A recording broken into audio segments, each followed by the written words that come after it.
नमस्कार, KTV news में आपका स्वागत है। मैं हूं स्तुति और आइए एक नजर डालते हैं शहर की प्रमुख सुर्खियों पर। सिगरा माधोपुर निवासी महिला को डंपर ने कुचला, गुस्साए परिजनों और स्थानीय लोगों ने किया जमकर हंगामा।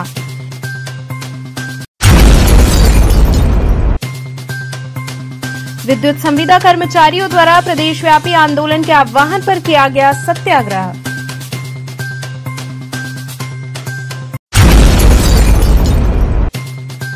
छत्रपति शिवाजी महाराज एवं सदाशिव गोलवलकर जी की मनी जन्म जयंती।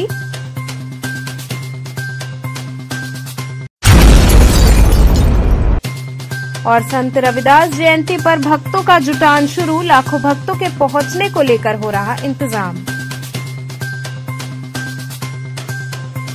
और अब खबरें विस्तार से। सिगरा माधोपुर निवासी महिला की डंपर से कुचलने से मौत हो गई।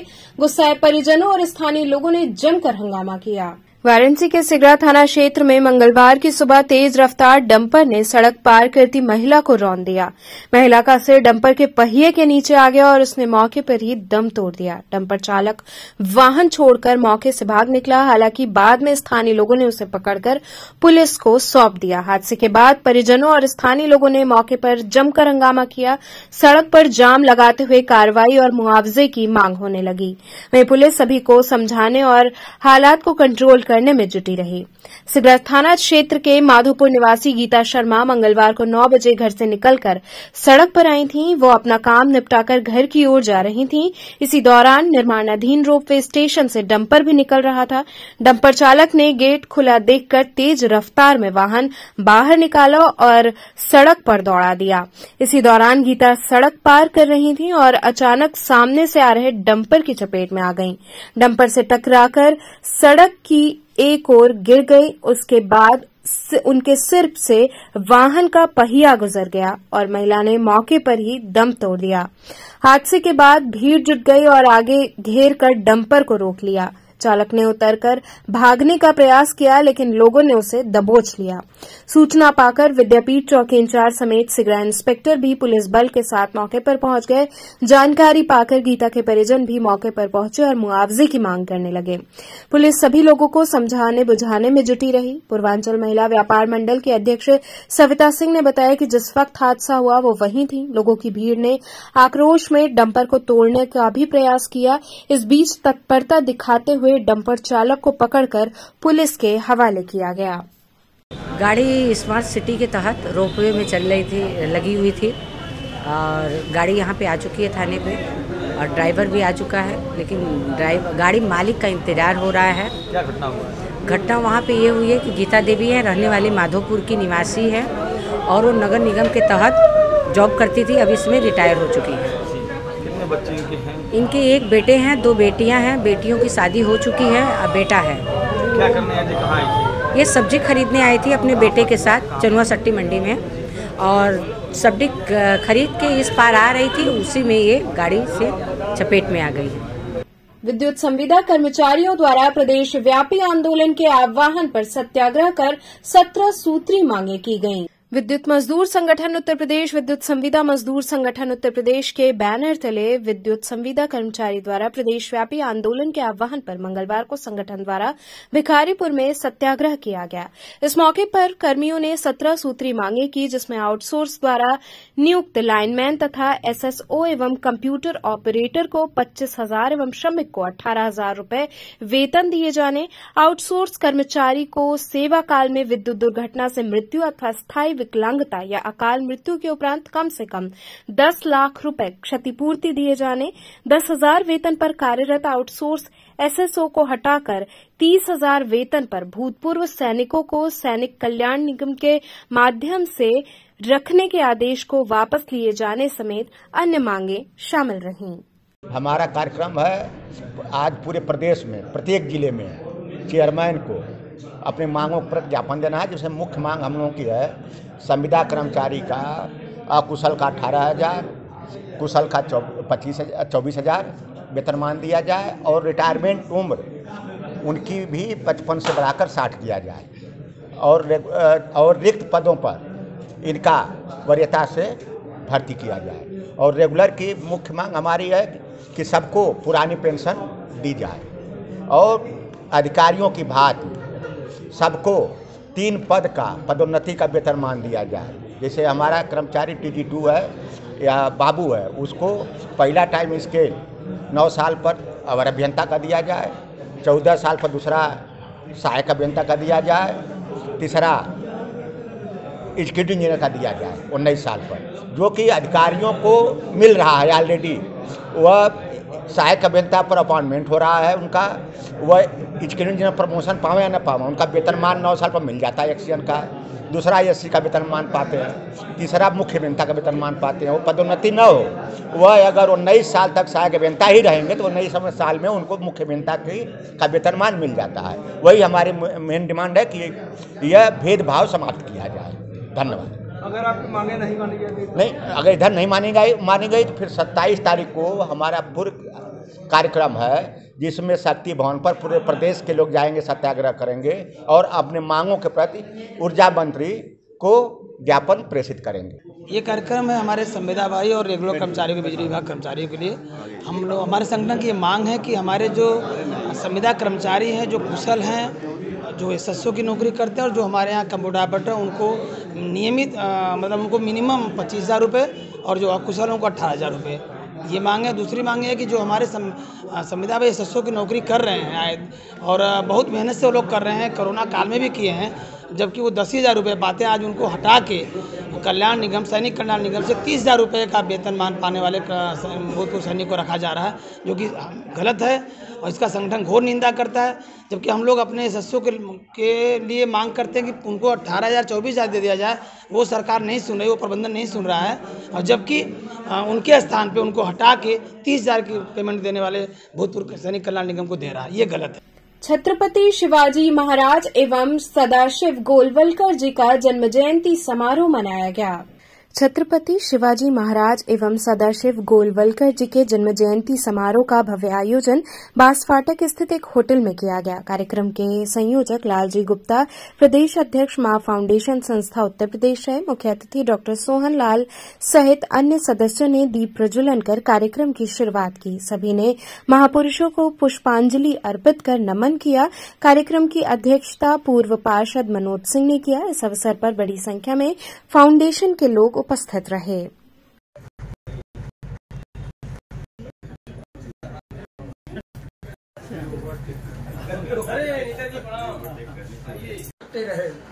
एक समय ऐसा आया कि औरंगजेब, देखिए आज शिवाजी का जन्मदिन था और गोलवलकर जी का भी जन्मदिन है, और आज के दिन जो है बहुत ही अच्छा दिन है कि हम सभी लोग यहाँ पे एकत्रित हुए हैं और इनका जन्मदिन मना रहे हैं।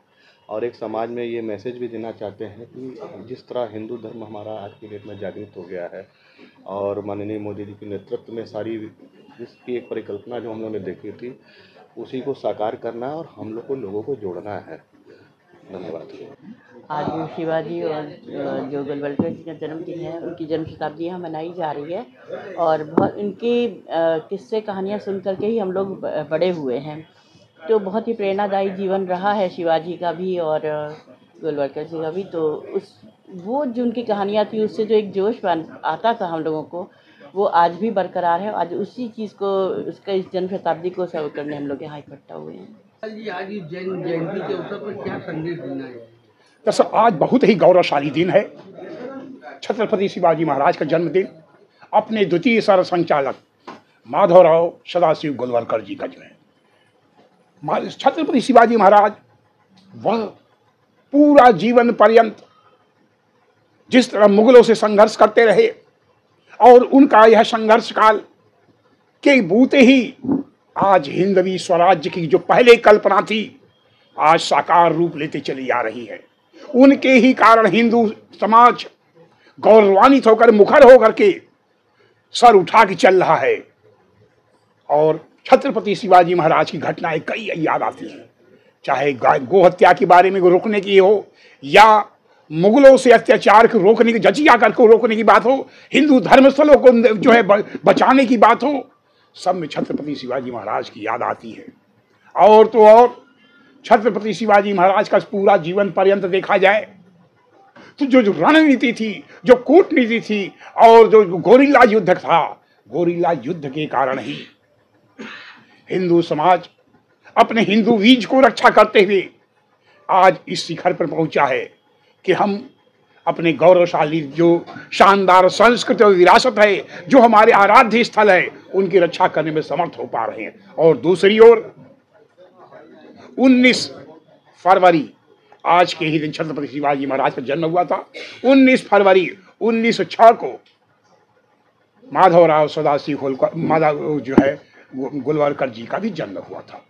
कहने का तात्पर्य उनके पिताजी सदाशिव जी थे, माता लक्ष्मी, तो दोनों के योग से ये 9 पुत्र 9 होते, लेकिन 9 में एक अकेले जीवित थे और बड़े लालन पालन से हुआ। बीएससी करने के बाद फिर एमएससी काशी हिंदू विश्वविद्यालय से, इसके बाद पुनः नागपुर चले गए। नागपुर से पुनः एलएलबी की पढ़ाई किए। एलएलबी की पढ़ाई करने के बाद पुनः पंडित मदन मोहन मालवीय जी के आश्रम में आए। यहाँ पर डॉक्टर बलराम हेडगेवार जी से संपर्क किए और एक प्रमुख वरिष्ठ प्रचारक दानी जी से संपर्क किए, जिसके नेतृत्व में, जिनके प्रबल बौद्धिक क्षमता से वो प्रसार राष्ट्रीय स्वयंसेवक संघ में आए। और आज जो कश्मीर दिखाई दे रहा है, यह जो है माननीय गोलवलकर जी की देन थी। और काशी हिंदू विश्वविद्यालय में प्राणी शास्त्र पढ़ाया करते थे। गोलवलकर जी के कारण, उनके बढ़े हुए बालों और दाढ़ी के कारण उनको लोग गुरुजी कहना शुरू किए। बीएचयू के छात्र पहली बार शुरू किए और उसके बाद आजीवन गुरुजी ही लोग कहना शुरू करते थे। उनके प्रखर व्यक्तित्व और कुशल विचार, हिंदू राष्ट्र की परिकल्पना पहली बार अगर कोई किया और तो गुरुजी ही थे। और अखंड स्वराज्य की मांग करने वाले पहली बार अगर कोई इस धरा पर थे तो जो है गुरुजी थे। संत रविदास जयंती पर भक्तों का जुटान शुरू हो गया है। लाखों भक्तों के पहुंचने को लेकर इंतजाम किए जा रहे हैं। संत रविदास जयंती के अवसर पर भक्तों के जुटान होने से सीर गोवर्धनपुर की फिजा ही बदल गई है। जयंती समारोह में प्रधानमंत्री के शामिल होने को लेकर चल रही तैयारी भी लगभग पूरी होने को पहुंच चुकी है। प्रधानमंत्री के आने के पहले एक बार मुख्यमंत्री आकर तैयारी का पुनः निरीक्षण कर सकते हैं। इसको लेकर अधिकारी लगातार सीर गोवर्धनपुर में चल रही तैयारी का निरीक्षण करने के लिए पहुंच रहे हैं। भगवानपुर से गोवर्धनपुर जाने वाले मार्ग को लोक निर्माण विभाग द्वारा अच्छी तरह बना दिया गया है। सड़क के दोनों तरफ बल्लियों की बैरिकेडिंग की जा रही है। जयंती समारोह में लाखों की संख्या में देश विदेश से मिलकर अनुयायी पहुंचेंगे। मंदिर में चल रहे लगातार अमृतवाणी के पाठ से पूरा इलाका गूंज रहा है। सेवादारों और संगत के पंजाब, हरियाणा सहित अन्य जगहों से आने का क्रम लगातार बना है। रविदास कॉरिडोर के भीतर लगे रविदास प्रतिमा के चारों तरफ 15 फीट के दायरे में ईंट लगाकर ढलाई किया जाएगा। प्रतिमा को उत्तर में स्थापित करने को लेकर लोगों का मानना है कि रविदास जी उत्तर में बैठकर ही अपना मूल काम जूता बनाने का करते थे। प्रधानमंत्री जयंती समारोह में पहुंचने के बाद सीधे रविदास जी का दर्शन पूजन करेंगे। इसके बाद वहां से निकलकर संत निरंजन दास से मिलने सत्संग पंडाल पर पहुंचेंगे। वहां से वापस लौटते समय लंगर चखने के बाद वापस लौट जाएंगे। सत्संग पंडाल का निर्माण कार्य तेजी से चल रहा है। जमीन से 10 फीट ऊपर मंच पंडाल के भीतर बनेगा। प्रधानमंत्री के मूवमेंट को देखते हुए कॉरिडोर के बने दीवार में पूर्व तरफ 2 तरफ तोड़कर आपातकालीन दरवाजा बनाया जाएगा। लंगर से होकर वापस लौटने वाले संगत के लोगों को सत्संग में गेट से चेकिंग के बाद प्रवेश मिलेगा। सीर गोवर्धनपुर इलाके में 10 जगह पर वाहन पार्किंग जिला प्रशासन की तरफ से बनाई गई है। फायर ब्रिगेड की 8 गाड़ियों के साथ मेला क्षेत्र में जवान तैनात रहेंगे। संत निरंजन दास 21 तारीख को स्पेशल ट्रेन से 2000 संगत के साथ चलकर 22 तारीख को कैंट स्टेशन पर पहुंचेंगे। 23 तारीख की सुबह पंडाल क्षेत्र का निरंजन दास घूमकर भ्रमण करेंगे। संगत और आए भक्तों को दर्शन देंगे। 23 की शाम को ही नगवा पार्क में दीप उत्सव मनाया जाएगा।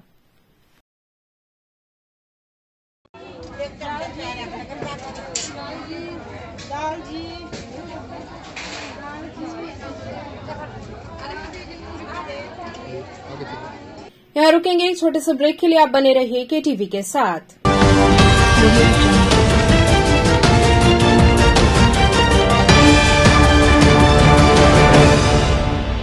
स्वामी हरसिवानंद पब्लिक स्कूल।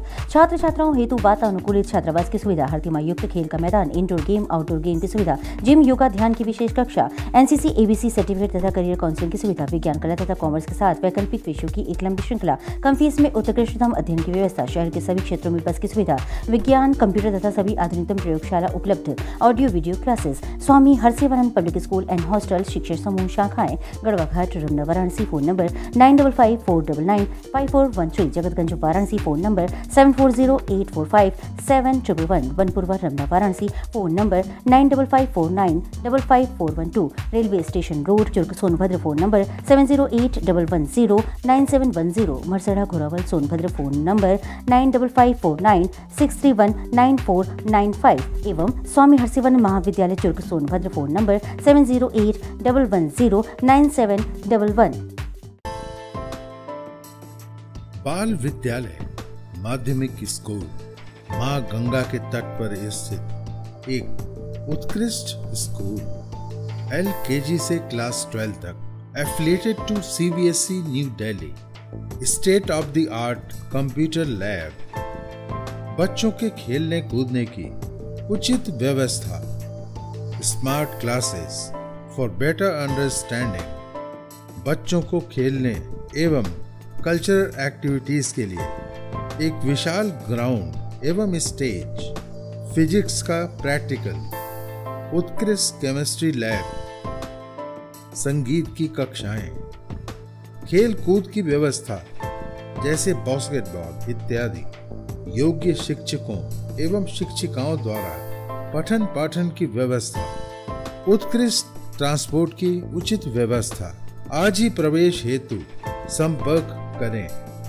बाल विद्यालय माध्यमिक स्कूल, प्रहलाद घाट, वाराणसी। मोबाइल 8009181568 एवं डुमरी पड़ाव, वाराणसी। मोबाइल 8009181549। खबरों से जुड़े रहने के लिए हमारे चैनल KTV वाराणसी को सब्सक्राइब करें और लेटेस्ट अपडेट्स के लिए बेल आइकन को प्रेस करें।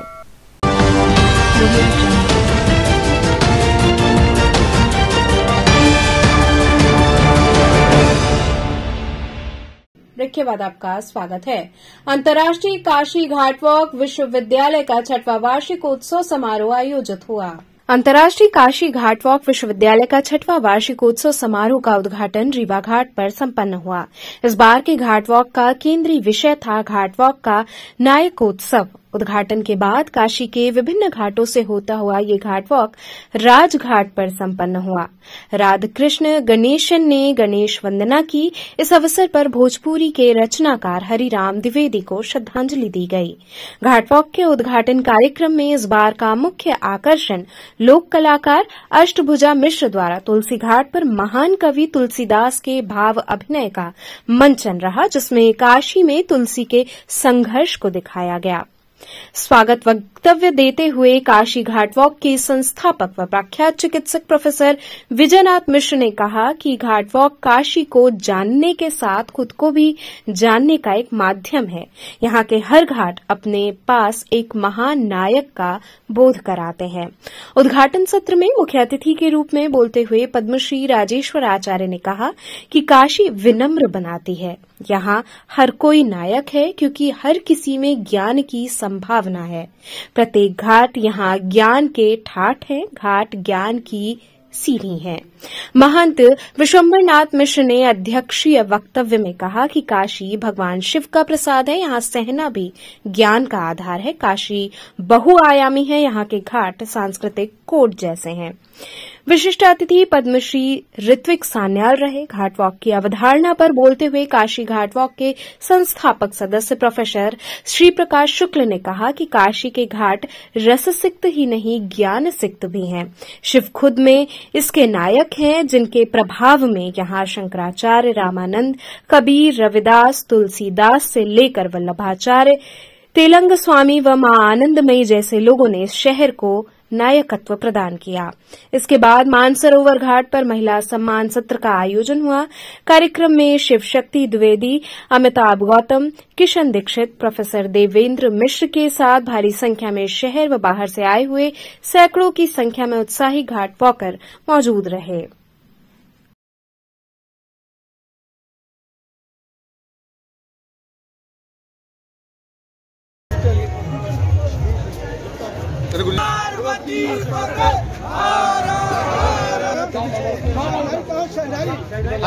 अरे शहनाई बुला दे।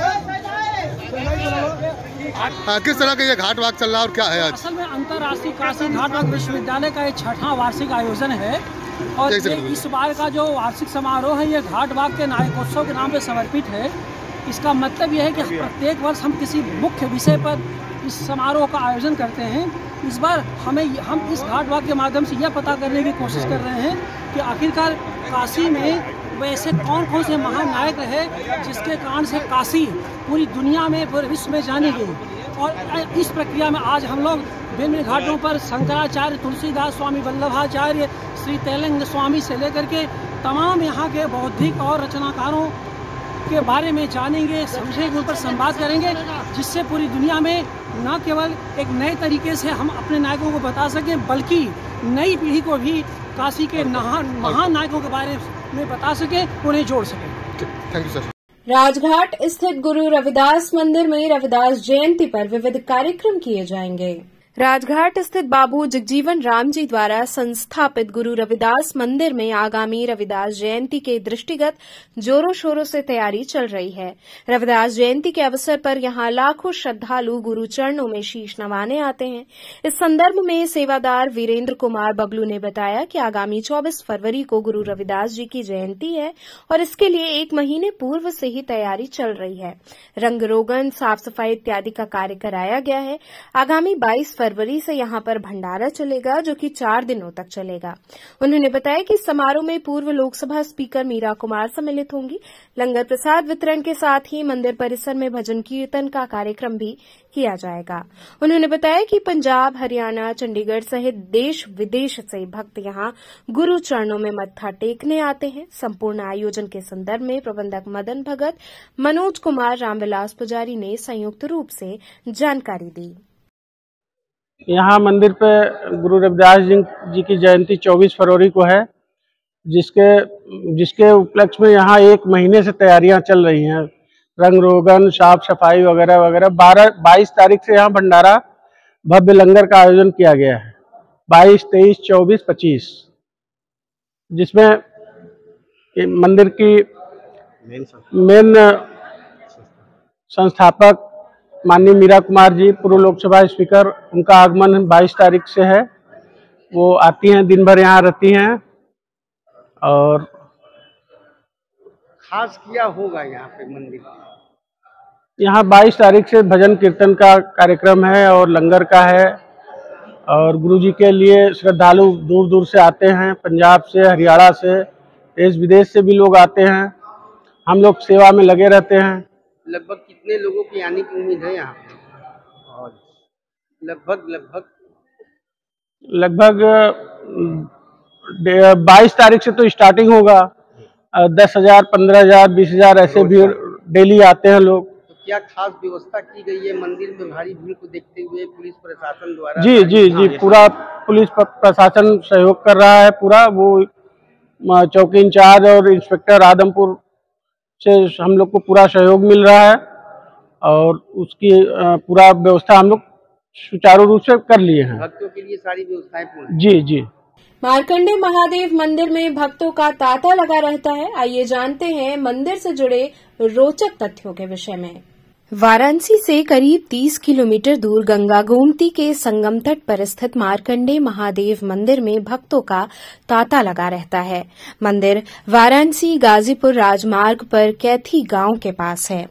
महाशिवरात्रि के अवसर पर यहां पूर्वांचल के विभिन्न जिलों से लाखों भक्त जलाभिषेक करने के लिए आते हैं। शिवरात्रि के अवसर पर यहां काशी विश्वनाथ मंदिर से भी ज्यादा भीड़ होती है। सावन माह में भी 1 माह का मेला लगता है। मार्कंडे महादेव मंदिर उत्तर प्रदेश के धार्मिक स्थलों में से एक है। विभिन्न प्रकार की परेशानियों से ग्रसित लोग अपनी दुखों को दूर करने के लिए यहाँ आते हैं। मार्कंडे महादेव मंदिर की मान्यता है कि महाशिवरात्रि और उसके दूसरे दिन श्री राम नाम लिखा बेलपत्र अर्पित करने से पुत्र रत्न की प्राप्ति और मनोकामना पूर्ण होती है। मंदिर के बारे में और कई कहानियां प्रचलन में हैं। मार्कंडे महादेव मंदिर के बारे में एक कथा प्रचलित है। कहा जाता है कि प्राचीन काल में जब मार्कंडे ऋषि पैदा हुए थे तो उन्हें आयु दोष था। उनके पिता को ज्योतिषों ने बताया कि बालक की आयु मात्र 14 वर्ष है। ये सुन माता पिता सदमे में आ गए। ज्ञानी ब्राह्मणों की सलाह पर बालक मार्कंडे के माता पिता ने गंगा गोमती संगम तट पर बालू से शिव विग्रह बनाकर शिव की अर्चना करने लगे। भगवान शंकर की घोर उपासना में लीन हो गए। बालक मार्कंडे के जैसे ही 14 वर्ष पूरे हुए तो यमराज उन्हें लेने आ गए। बालक मार्कंडे भी उस वक्त भगवान शिव की आराधना में लीन थे। उनके प्राण हरने के लिए जैसे ही यमराज आगे बढ़े तभी भगवान शिव प्रकट हो गए। भगवान शिव के साक्षात प्रकट होते ही यमराज को अपने पांव वापस लेने पड़े। उन्होंने कहा कि मेरा भक्त सदैव अमर रहेगा, मुझसे पहले उसकी पूजा की जाएगी।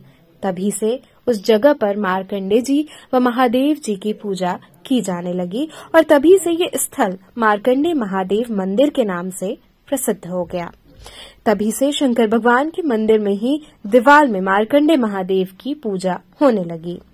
लोगों का ऐसा मानना है कि महाशिवरात्रि और सावन मास में यहाँ राम नाम लिखा बेलपत्र व 1 लोटा जल चढ़ाने से ही सभी मनोकामनाओं की पूर्ति हो जाती है। मार्कंडे महादेव मंदिर में त्रयोदशी का भी बहुत महत्व है। यहाँ पुत्र रत्न की कामना और पति के दीर्घायु की कामना को लेकर लोग पहुंचते हैं। यहाँ महामृत्युंजय, शिव पुराण, रुद्राभिषेक व सत्यनारायण भगवान की कथा का भी भक्त अनुश्रवण करते हैं। महाशिवरात्रि पर 2 दिनों तक अनवरत जलाभिषेक करने की परंपरा है। यहाँ दूसरे दिन ग्रामीण घरेलू सामानों की खरीदारी भी करते हैं। यहाँ मेले में भेड़ों की लड़ाई आकर्षक होती है। महाशिवरात्रि की पूर्व संध्या पर गाजीपुर, मऊ, बलिया, गोरखपुर, देवरिया, आजमगढ़ समेत कई अन्य जनपदों के लोगों का जमघट देर शाम तक लग जाता है। लगातार 2 दिनों तक अनवरत जलाभिषेक होता रहता है। और यहाँ पे मार्कंडे जी का प्रादुर्भाव महाभारत से पहले का है, इसलिए इनके हिस्ट्री मैं आपको बता रहा हूँ कि मृकंडस्य मार्कंडे, ब्रह्मा के पुत्र भृगु, भृगु के पुत्र मृकंड, मृकंड के पुत्र मार्कंडे।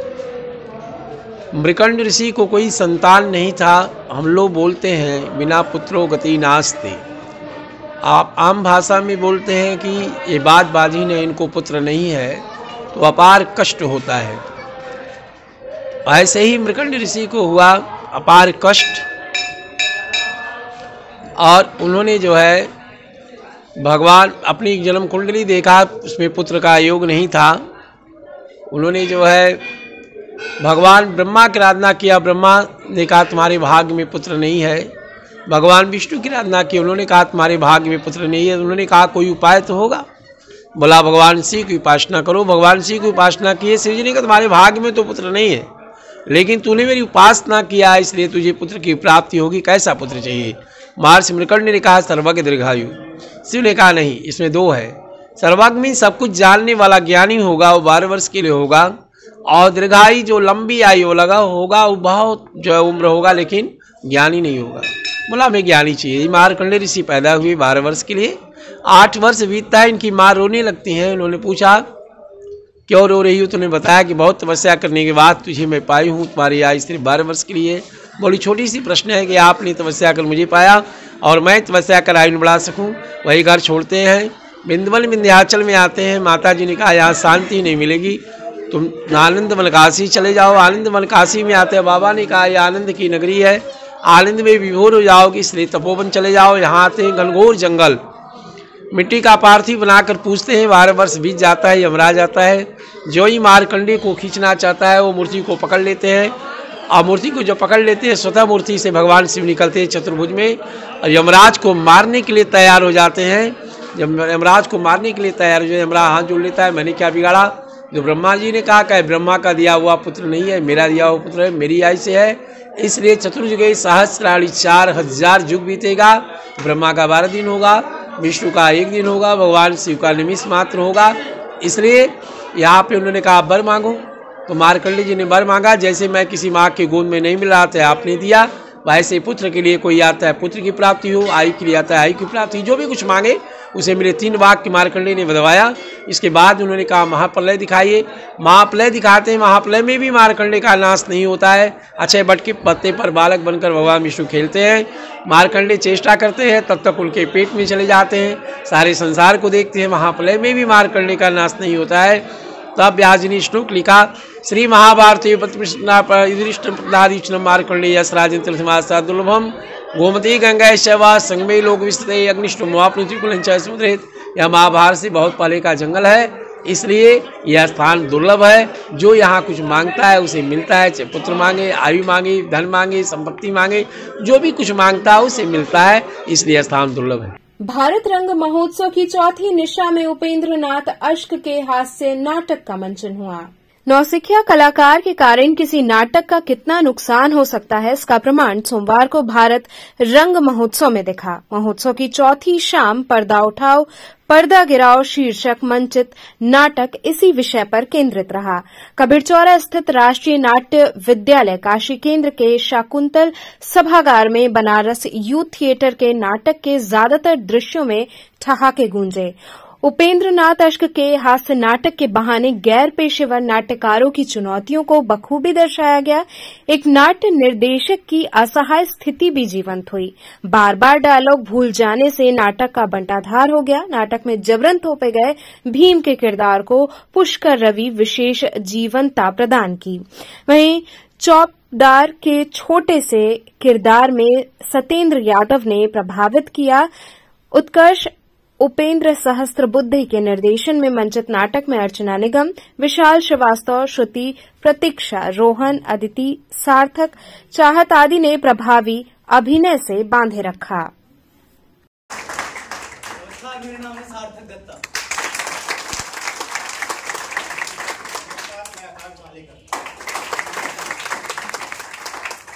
नमस्कार, मैं अमर जायसवाल। मेरा नाम विकेश सेठ। मेरा नाम धर्मेंद्र कुमार। तो चलते चलते पुनः एक नजर डालते हैं शहर की प्रमुख सुर्खियों पर। सिगरामाधोपुर निवासी महिला को डंपर ने कुचला, गुस्साए परिजनों और स्थानीय लोगों ने किया जमकर हंगामा।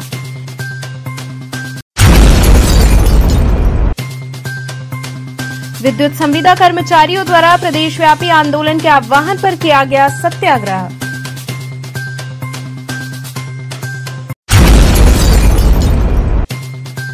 छत्रपति शिवाजी महाराज एवं सदाशिव गोलवलकर जी की मनी जन्म जयंती।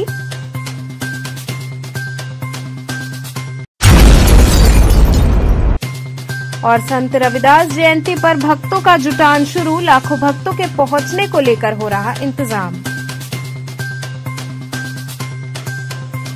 तो थे आज के समाचार, कल फिर होगी मुलाकात, तब तक के लिए नमस्कार।